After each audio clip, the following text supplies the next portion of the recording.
মুহূর্তে জুলাইয়ের যে অভ্যুত্থানের অন্যতম দাবি ছিল আমাদের বিজয়ের পরে, সেটা হচ্ছে আওয়ামী লীগ নিষিদ্ধ। আলহামদুলিল্লাহ আজকে আওয়ামী লীগ নিষিদ্ধ হয়েছে এবং আমাদের আরেকটি যে দাবি, সেই দাবির জন্য 30 দিন সময় নিয়েছে সময়ত উপস্থিতি। এই জন্য আমরা তাৎক্ষণিকভাবে আজকে ফরিদপুর শহরে আমরা আনন্দ মিছিল করতেছি।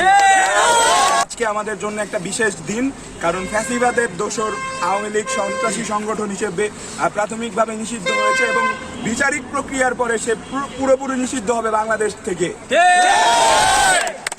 এর পাশাপাশি আমরা এতদিন যাবৎ যে জুলাই ঘোষণাপত্রের দাবি নিয়ে রাজপথে ছিলাম, সেটার ব্যাপারেও 30 দিনের মধ্যে একটা অফিসিয়ালি ঘোষণা আসতে যাচ্ছে। এটা আমাদের জন্য এবং বাংলাদেশিদের জন্য একটি বড় বিজয় বলে আমরা উদ্ভাসিত করছি।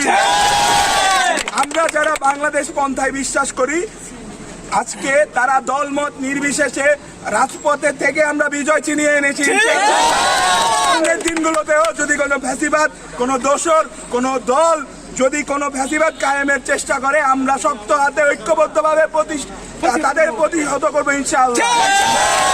আমরা আজকে আনন্দিত, একই সাথে আমাদের দুঃখ কিন্তু মনের মধ্যে রয়েছে যে আওয়ামী লীগ আজকে নিষিদ্ধ হয়েছে।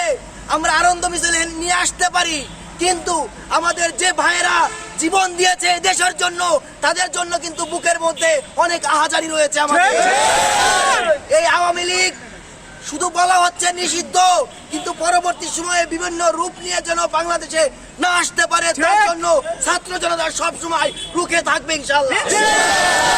উপস্থিতি, এই আওয়ামী লীগের নাম যখন আমাদের মুখের সামনে আসে, তখন কিন্তু আমাদের সেই শহীদ ভাইদের কথা মনে পড়ে, আমাদের সেই মায়েদের কথা মনে পড়ে যারা তাদের সন্তানকে হারিয়েছে।